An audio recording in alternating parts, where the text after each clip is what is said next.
Hello and welcome to a windy and rainy episode 3 of From the Shed with Mr. Harder. Now, have you ever wanted to make a really annoying sound? Yep, lots of people have. Haven't got a trumpet or a trombone lying around that you can practice on? Have you got a dandelion?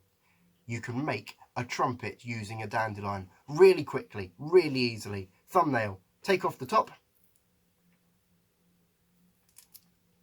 You could use a pair of scissors if it's easier.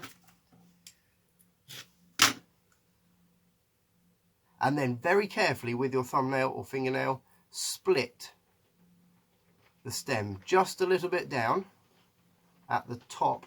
That's the thinner end of the dandelion until it's sort of a little bit like that.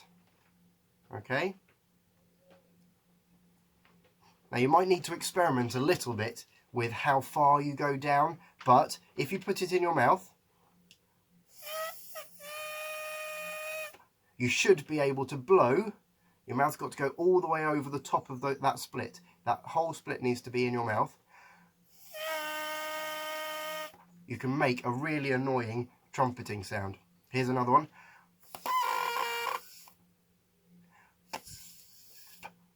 Okay?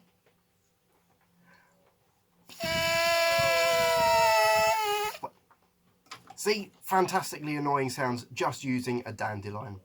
See you next time.